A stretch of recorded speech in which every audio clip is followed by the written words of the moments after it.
This is episode 677 of the Rio Grande Foundation's Tipping Point, New Mexico. I'm Paul Gessing. And I'm Wally Drangmeister. I'm president of the Rio Grande Foundation, New Mexico's free market think tank. You can find out more about the foundation at riograndefoundation.org. Now, before we get into what will be undoubtedly an action-packed and very informative show with a lot going on, Wally, we're doing some sleuthing, I guess, on the internet. I don't know. I was doing some research. Yeah, research, and found a couple of podcast rankings that looked favorably upon our particular show here, Tipping Point, New Mexico. Any light you can shine on those would be wonderful. Well, yeah, they were both a top public policy podcast as well as one of the top podcasts in New Mexico, and I will say that being on the show and producing producing all the episodes and being on half, I think is a well-deserved honor. But the other thing is that I do think it's for a podcast to be successful, it has to have episodes. And believe me, Tipping Point, New Mexico has episodes. That's one of its big strengths. There's this thing called pod fading, where most podcasts don't make it to double digits. They quit somewhere between episode 2 and episode 9, and that's certainly not been the case with Tipping Point, New Mexico. And we've been through COVID and a lot of other things, and keep them coming out at a rate of about 2 a week. Yeah, and one of the rankings is number 5 in the 40 best New Mexico podcasts, number 5 in a list of 25 best public policy podcasts nationwide. So that is that's some high cotton there, sir, and I appreciate your finding that and reporting that information. Yeah, absolutely. All right. And you can find, of course, all of our episodes, all 678 of them. This one we record alongside our interview, which we air this week. You can find all of those episodes at tippingpointnm.com. Let's get right into it. We were at the legislature, as in Rio Grande Foundation, twice in the last week, or twice in the first week of the session. It is a busy week in the roundhouse, or it has been a busy week, and it is going to get busier and busier. Normally, I describe the session as being like a steam engine that takes a little while to get warmed up, but once it does, it really starts trucking down the old tracks. That is a little bit different these days. The progressives, they want to see everything happen all at once. I believe there's a movie along those lines, and the progressives just are very much desirous of seeing all of their public policies instituted and doing that very, very quickly. And so we've already had, as I was there Monday, a hearing and paid family medical leave. HB 11 passed out of the House Human Services Committee, Health and Human Services Committee. So that was a party line vote, as I expect that a lot of these committees will be. As we sit here right now, the oil and gas industry is suffering from a series of legislative attacks.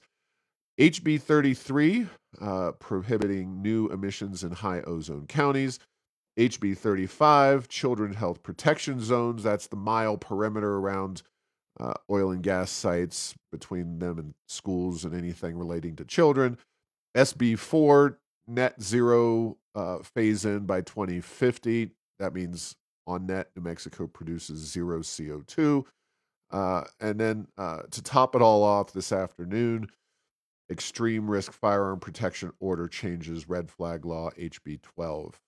So, yeah, a lot going on. They are throwing the kitchen sink at them right now. And maybe this session will be different in the sense that normally you wind up with filibusters and all kinds of crazy late night floor sessions, early morning floor sessions.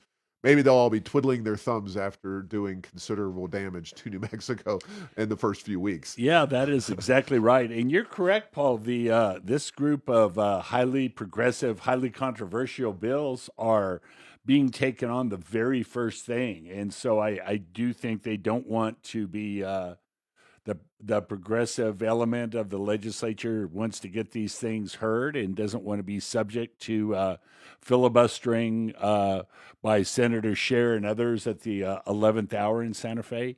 It is interesting that that group of bills you said they're varying degrees of bad to horrible, but that doesn't mean that we're going to put them away. Aren't going to try to get them passed quickly in Santa Fe. And when I say bad to horrible, I just mean in terms of damaging the economy of New Mexico in such a way. Just we really don't care about that because we have oil and gas to fall back on for to fund state government and to fund these progressive plans. So if it hurts business in New Mexico, that's the progressives have always felt that that's a small price to pay. But we'll see how the what happens. There some of these bills like the paid family medical leave have been defeated before, and there's certainly a lot of folks who are against that are very vocal in Santa Fe and working hard to lobby legislators to say no, this is the wrong bill at the wrong time. And then the other thing I'd like to point out is that and paid family medical leave is one of them. Bills like that last time, and from the looks of it starting out this time, the sponsors of these bills are not open to amendments to their bills. This is the bill. We're going to either pass this or you can go home. There is not a spirit of making these bills better, much less compromise for compromise sake to get it done. And so some of these bills, I think it reduces their chances of being passed. But if they pass, they are in a way worse form than they would have been if the sponsors would be more amenable to amending them to make them better. Yeah. Well, we could go on about all of these particular bills, but I think we've covered the broad approach. Obviously, we will be tracking these. Our assumption is that many of them will get votes on the floor. If you go to our uh, errors of enchantment and ultimately our freedom index, but if you go to the errors of enchantment right now, you can see that our system, we have all labeled them extreme bills because these are critically important bad pieces of legislation to kill. Any one of these would have severe detrimental impacts, not maybe immediately on the oil and gas, but over the long term. And that's part of what they're counting on is that just like the governor's EV mandates and just like so many of these environmental promises, net zero, it's not that you're going to see fundamental change right away. It's that probably by the time I'm out of this particular office, you'll see some real negative impacts. But they can make the promises, and then it's up to future politicians to either go along with them or not. In Washington, it's different. We saw Biden make a lot of bad promises, and Trump has been feverishly working to overturn those. But in New Mexico, we've been one party rule for most of 100 years.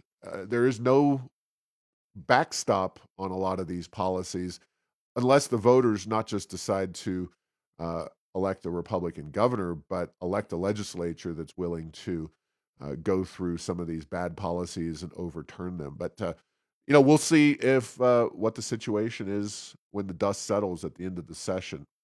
Well, and Paul, I think that New Mexico now has a lot more in common with California legislatively than I thought would have ever been possible. And, even California, they're starting to suffer. They're seeing an exodus. Now, New Mexico's a few years behind California in certain policies, but we will have to see. Certain impacts may be felt sooner, but the paid family medical leave is a good example.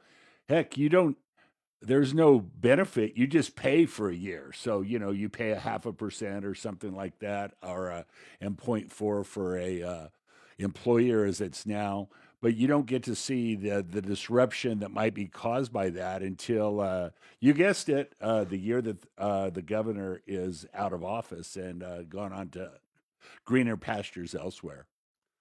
Yeah. All right. Well, got a lot to get to, and one of those things is the State of the State address, which happened last Tuesday. But uh, you probably won't hear the State of the State address kind of gone through quite like I went through. I subjected myself to it not once, but twice.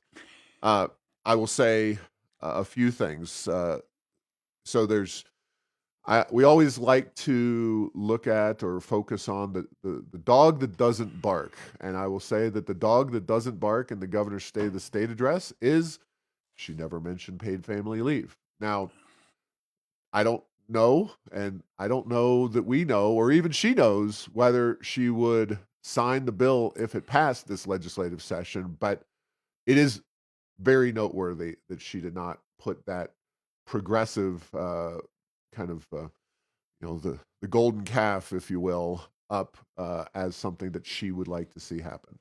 Yeah, and I guess it's not surprising because who knows what form that bill might hit her desk. In the current form, I have a feeling this thing is going to be, would be a really, really bad thing for New Mexico, and not be fiscally sound, not be actuarially sound, and cause a lot of problems with the state that already is having problems attracting and keeping a workforce. And I just want to say, Paul, that, some of the goals of this, the idea that somebody be able to have time off if they have a sick relative, or if they have a new child. There's things in there that they are not things that anyone is against, much less business. But it's one of those things when you put together this huge tax increase, this big bureaucracy, and then, like many of the rules that have been put forward recently on these sorts of things, the definition of who your family member is and how often you can take such a leave, it just gets to the point where I don't know. You don't want to say it's built for abuse, but man, it almost seems like some of these bills, including this one, is just designed to be abused by those that want to take advantage of it. Yeah. All right. So, in addition, the governor repeatedly talked about the cradle to career education system. She even mentioned that New Mexico has a so called right to child care, which they had previously called pre K, but now the governor repeatedly referred to it as child care. She noted, let's see, that New Mexico's bond rating will be on the mend, increasing, which is great for government. Helps them spend more money. I mean, theoretically, you get more for a lower cost if you pay lower interest rates and have easier time borrowing. But it's really just another government focused approach. Uh, And the need to borrow in New Mexico, let's put it out there. It's right? not, we don't Yeah, need to really be borrowing very much money in very many circumstances. So, yeah. She asked for $50 million, which is a magic number, it seems, in this address to fund uh, education through the Indian Education Fund. She repeatedly she cites again free childcare, free pre-K, free schools, free school meals, free college, childcare tax credit, working family tax credit. She wants government to be your mommy and your daddy, and to be paying the bills to some extent for your entire life. This is her mentality. Now, she does mention her little, we got from 50th to 17th in poverty. Again, she actually got fact checked by the Santa Fe New Mexican on that. More on that in a second. Wants to exempt foster families from the personal income tax, which is an interesting twist. So some tax cut, but very, very narrowly tailored. She wants a state sponsored fire insurance fund, which is a horrendous idea. Uh, Strategic water supply is something that we're actually not completely opposed to, using some of that frack water and produced water. You got to have energy to actually clean it up. That's the big thing. It's not that we don't have the technology, it's that you need significant energy. If you had nuclear plants, that'd be no problem during the midnight hours. You could easily use those systems to clean the water that's being And produced. and much of that water is coming from energy production already. The Absolutely. the quote unquote produced water, the brackish water that comes up with oil and natural gas, particularly in southeast New Mexico, although it definitely comes out in northwest as well. She does make net zero by 2050 a policy goal. SB 4, again, is the bill, at least the Senate bill, that's going to be heard today on that. $50 million in housing subsidies, $50 million to fight homelessness. Uh, she, on a good note, she asked for a tax credit for businesses that invest in anti crime efforts, including things like private security. So I'm a big believer in private security and the fact that the police aren't getting the job done. So that's a positive. And then she notes that medical malpractice rates are 2 times the national average. Rather than taking that head on, she wants to set up a taxpayer funded medical malpractice insurance program through the state. So, uh, obviously, a mixed bag anytime you have, I don't know, it was a 45 or so minute speech. You're going to have things you agree and disagree with. Obviously, on net, we are very much opposed to her approach to these policies. And of course, she did not deign to mention something uh, as pedantic as tax cuts for kind of the whole population. But uh, real quick, one more thing before I hand it over Mhm. to you, Wally, is I mentioned the Santa Fe, New Mexican. So I also found this and put this up at the Heirs of Enchantment site. Uh, so they say, clarification. U.S. Census Bureau data released in September shows New Mexico's 3-year average rate of child poverty did drop to 17th in the nation under the supplemental poverty measure, a newer measure which takes more factors into consideration, including benefits and tax credit. But under the old official poverty measure, based simply on the minimum income threshold to cover basic needs, the state's 3-year average ranked as worst in the nation for child poverty. Uh, and they don't really get into that the governor actually tries to conflate the two, or that there was no 50th to 17th jump. That would be the critical thing, but they very gently talked about that. Then real quick, I won't go through all of these, but CYFD, the governor says, let's start fully funding CYFD. Well, like everything in government, they've had plenty of money at CYFD, but uh, they haven't been able to use that money effectively Nobody wants to work or there. hire the Yeah. people. Yes, there is a lack of workforce availability there.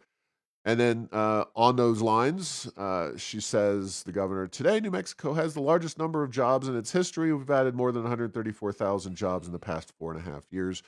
Well, as New Mexico's Workforce Solution Department data shows, the number of jobs dropped precipitously during COVID and then rebounded slightly, but there was no 134,000 job increase in, let's see, in 2019, the state had, November 2019, the state had 867,500 jobs.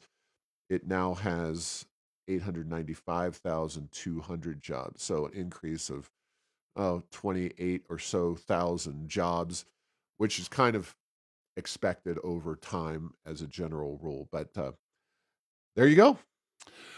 Well, Paul, one of the things that hit me about her proposals is she wants everything to run through state government, and as you said, no talk about a direct tax rebate or tax cut or reducing the income tax. It all goes through the government, with the exception of security for businesses, because even the governor must realize that that sure isn't working out for anybody, and maybe the private sector could do a better job in that.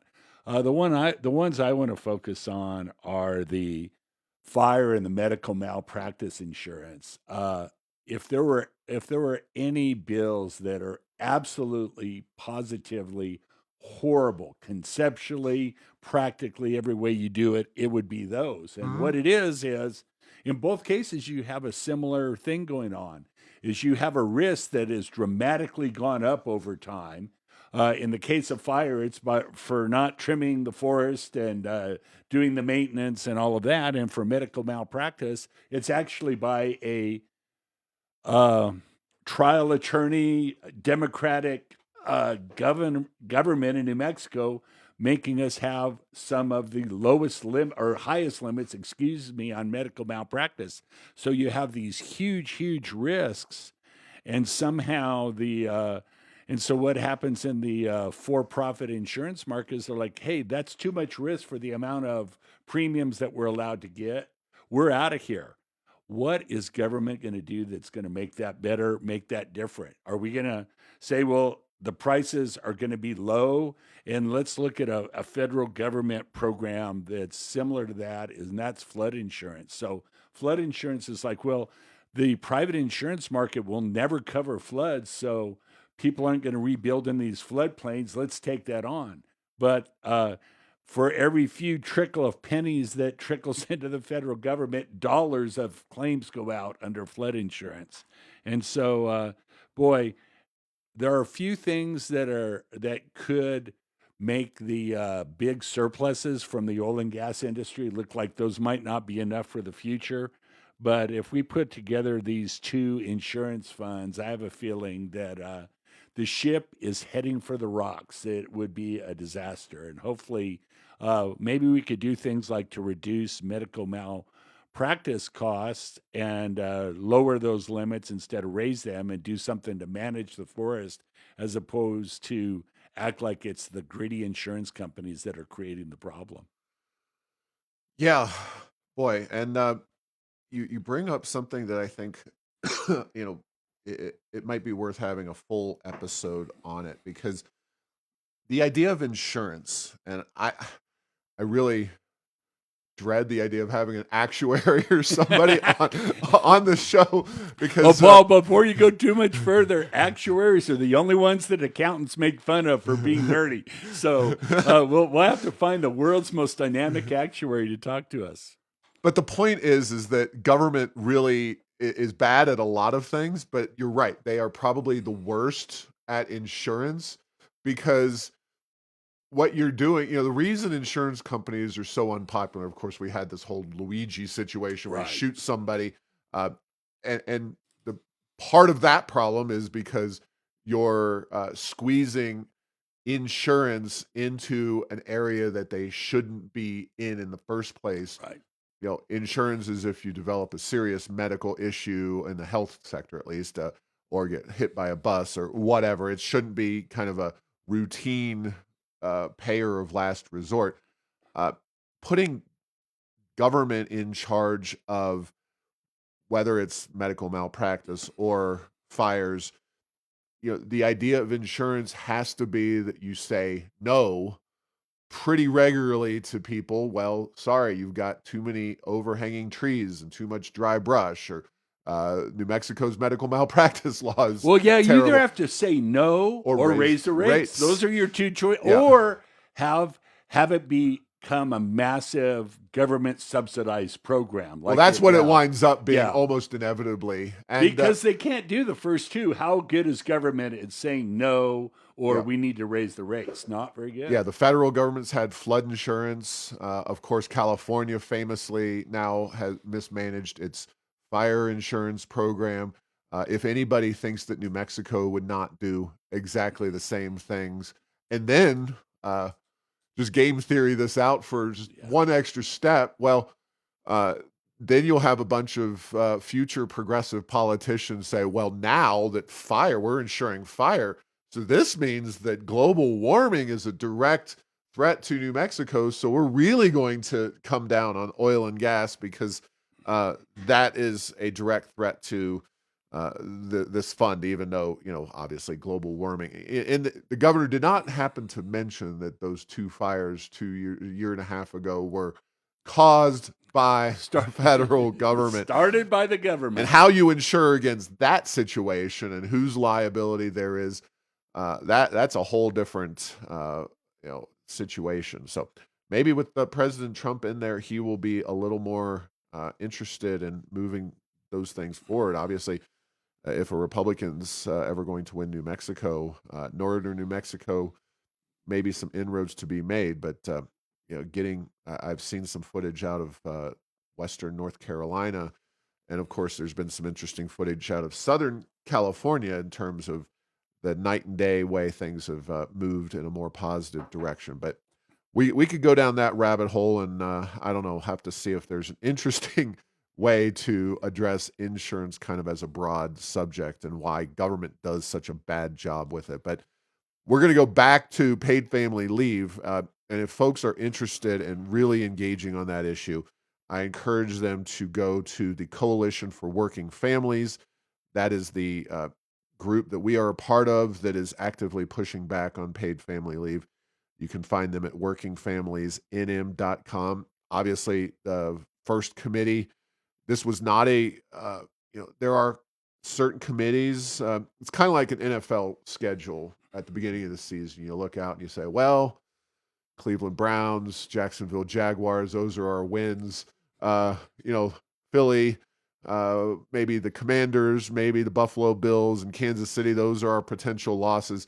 The health committee was the Jacksonville Jaguars committee based on their numbers. There are future committees, including the next one, which is Commerce, I believe. Next Monday, we haven't seen a schedule yet, but gear up for that one. That could be a committee where we see this thing fall apart. Hopefully, obviously, the floor of the House has been their stumbling block, at least in the last year. So that is that's the one where you kind of take all your chips, and sorry to mix my metaphors, but you put all your chips in the middle of the table, and that no, you put all your chips in the middle of the football field and see whether you win or exactly. lose. So anyway, but definitely, please encourage you to engage with those issues. I had an opinion piece on alcohol taxes. That's been kind of with everything else going on, less of a high-profile issue so far. In fact, I haven't even seen the bills yet, but I wrote an opinion piece outlining the non-need for a higher alcohol tax. We've of course, got oodles of money in New Mexico. We don't even dedicate more than half of our alcohol taxes to treatment, if that is a concern, if that's actually an effective thing. And then, our alcohol taxes are not that low. Beer is, 14th highest in the nation. Distilled spirits is 24th highest in the nation. And our wine tax is 5th highest in the nation, according to the Tax Foundation. And New Mexico, as a state, statistically, does not have a particularly heavy drinking population. It is, of course, the small number of problem drinkers that cause the problem. So raising the tax will simply tax everybody, not likely to directly address the people who are facing the biggest issues. And World Population Review had an interesting data point. New Mexicans consume about 2.3 gallons. That's actually alcohol, not beer or wine or whatever. 2.3 gallons per capita annually. New Hampshire is obviously the free state, and they happen to drink a lot more up in New Hampshire, 4.8 gallons. Probably around this time of year, there's a lot of drinking going on in New Hampshire when it's negative 30 out and snow up to your eyeballs. But heavy drinking is not a recipe for the kinds of problems we have in New Mexico. the problems are social in nature. Yeah, and Paul, one of the the ironies that come in policy in New Mexico in general, and this is certainly one, is that yes, they really, really want to raise the alcohol tax, and there's a group that's pushing very hard behind that. Simultaneously, they're looking at reducing the excise tax on marijuana because that industry is struggling.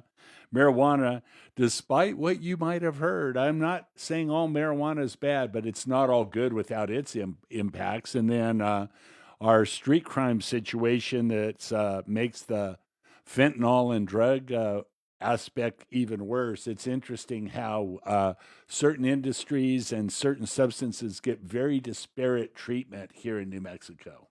Absolutely, yeah. Very odd to see the push for legalizing weed and then be seeing these neo-prohibitionists out here trying to move alcohol in a direction of certainly being higher priced, certainly lower consumption across the population, not actually targeting the people who have issues with alcohol directly.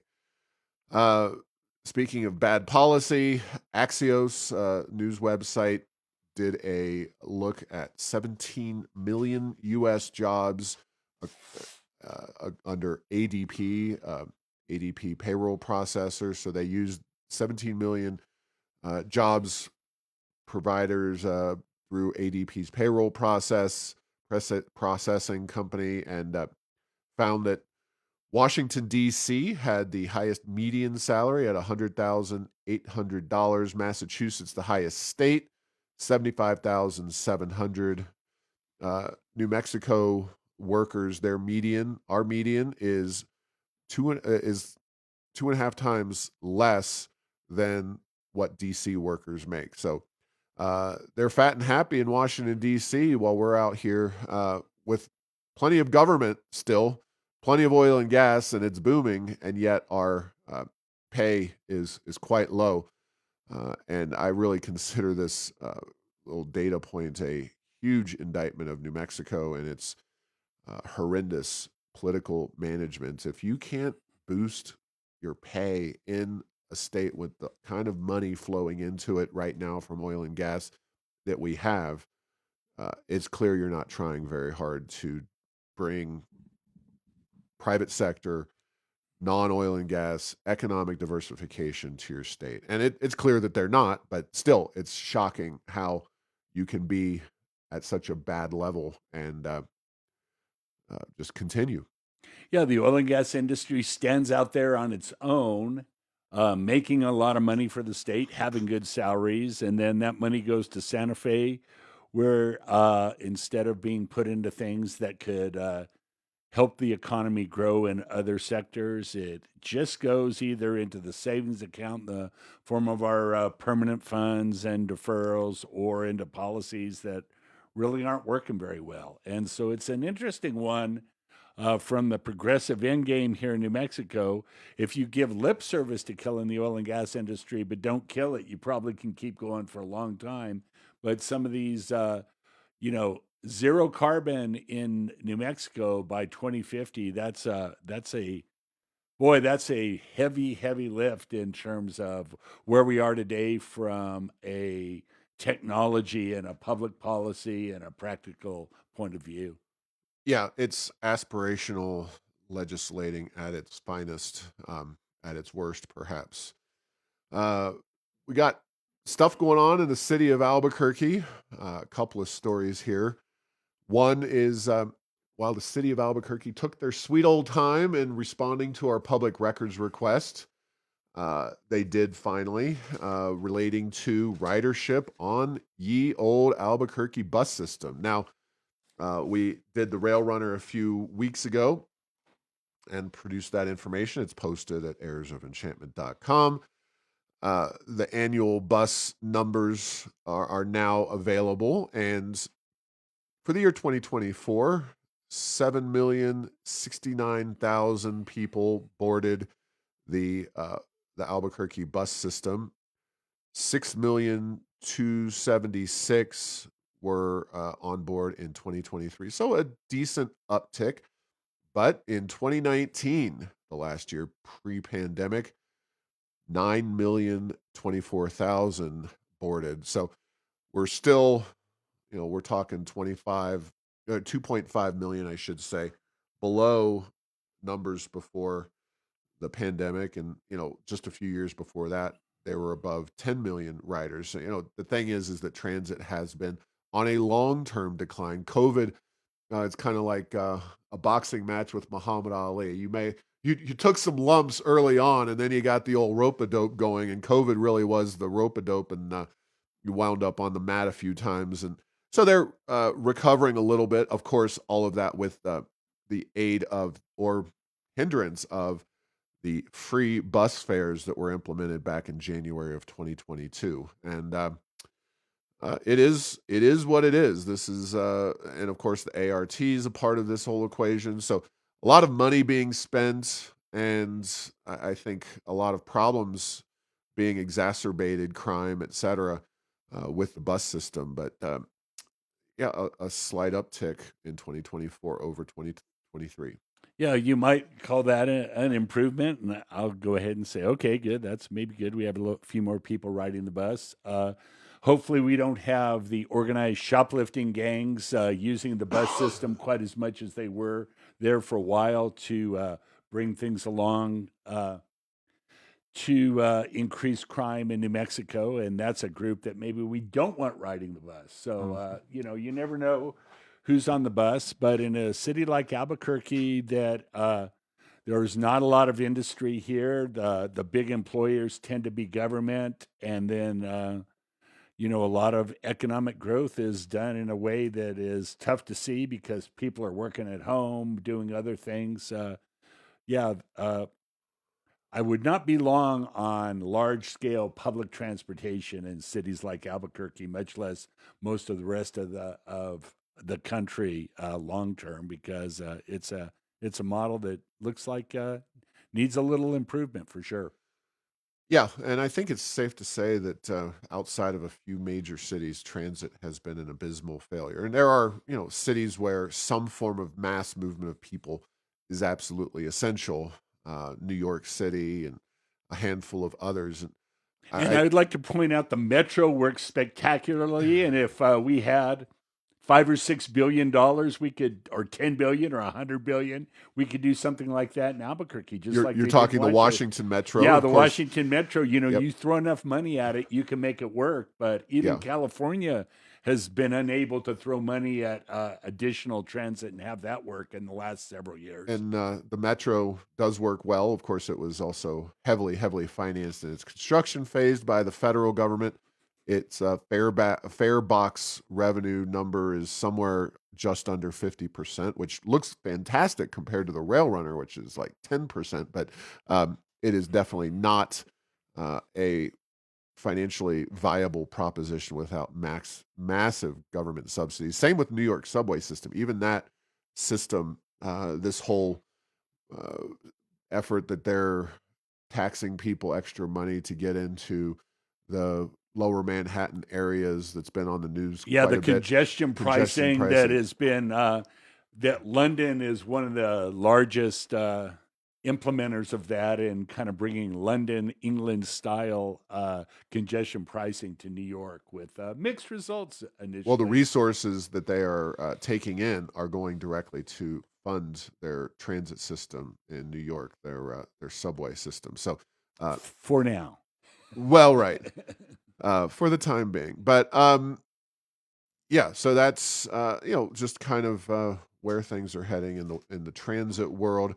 On another issue, the mayor of Albuquerque has a harebrained scheme, which there's a empty parking lot, or a parking lot that is used. It's a surface parking lot owned by the city. And it's kind of like, I'm using a lot of metaphors and stuff here. I'm trying to liven things up, but you watch, what's the movie about the girls in high school? Mean Girls. Oh yeah, Mean Girls. They're trying to make fetch happen. They're trying to make downtown Albuquerque happen. And the one thing that Keller doesn't want to do is to actually address crime. And the one thing the legislature and the governor don't want to do is reduce taxes. the things that actually will move the needle in downtown Albuquerque are kind of off the table for these particular individuals. Instead, Keller wants to give this city property, this parking lot, to a university that will help revitalize downtown. Uh, it's the dumbest idea I've ever heard of, and I've been around New Mexico government for a long time. First and foremost, if you're giving away free land, you don't have to give it away to a business. They could buy it for $1 and build some business franchise there. Oh no, yeah, you don't Obviously, have to give it to a public entity. If you wanted to give it away, right. you could do it to private industry, and You could easily get a private company down there if those were your priority. you know, Now, Paul, go maybe ahead. we ought to charge the city of Albuquerque $500 a month for not fully utilizing that property, like they want to charge other for-profit That's businesses true. in Yeah. down. The irony here, and again, and what is the problem at the end of the day? Crime. Yeah.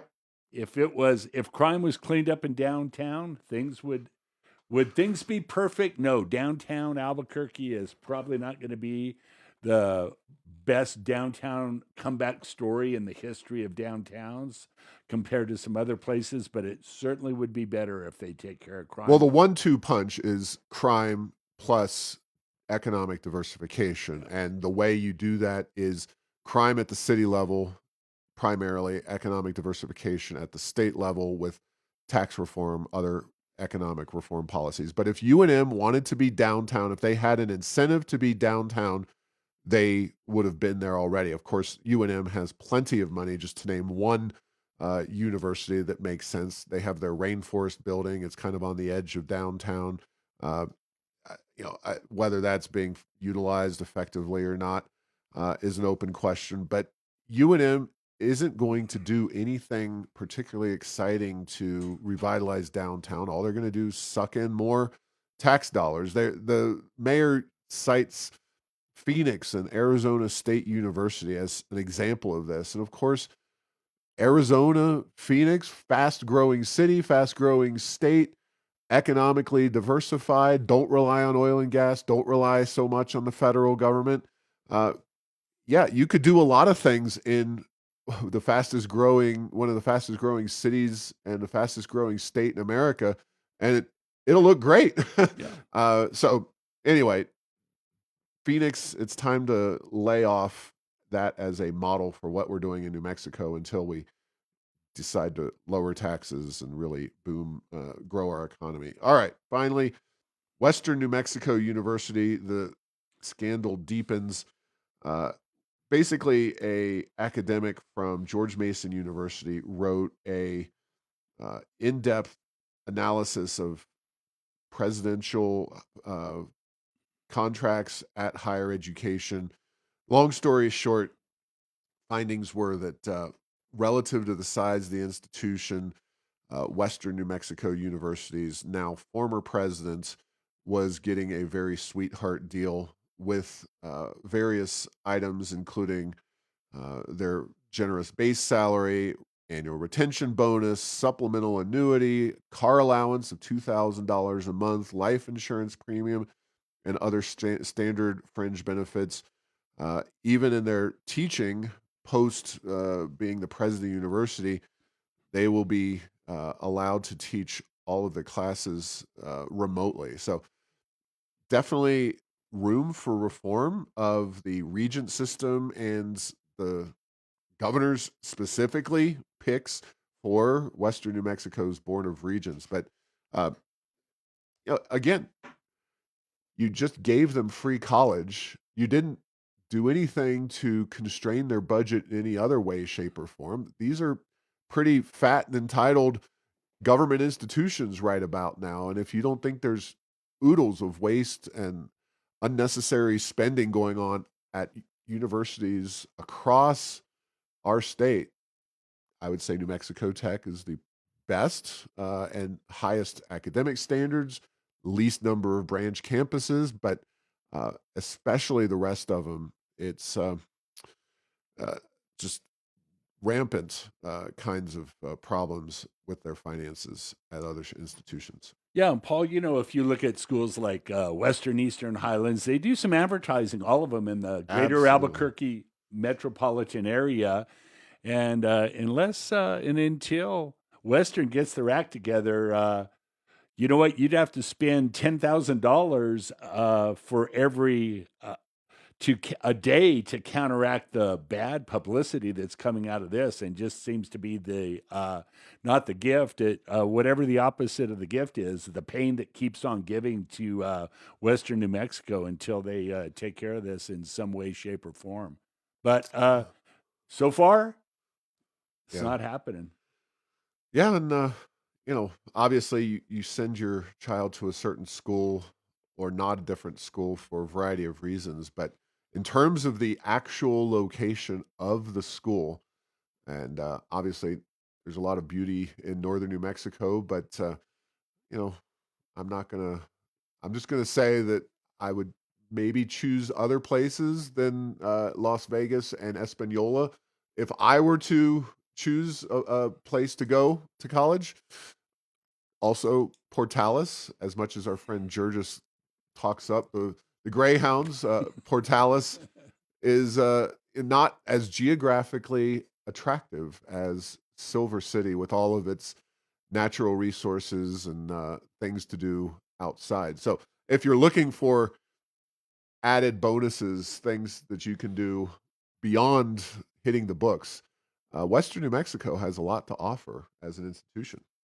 Yeah, Paul, I may be a bit prejudiced. As you know, I lived in Silver City, actually right next door to the college. So, Yeah, I you was grew there. up there. I grew up there. And so, And yeah, there's a plaque there, right there, right? This is where Wally yeah, oh, Drangmeister. exactly. Yeah, George Washington slept here.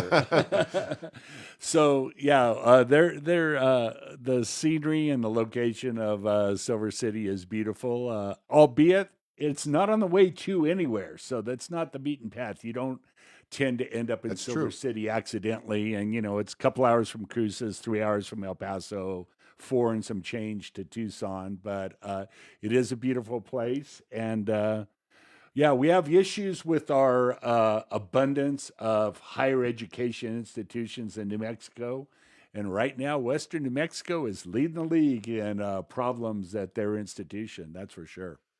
Yeah, no, maybe there's a connection between the relative inaccessibility of Silver City and the pleasantness of the college town. That might be Yeah. something for future analysis. But anyway, we're going to leave it there. Thanks for listening to this week's episode. Find all episodes at tippingpointsnm.com or at the Rio Grande Foundation's YouTube channel. Subscribe to the show at Apple, Stitcher, or tell Google Home to play Tipping Point New Mexico. Thanks to Path 3 Marketing for producing this show.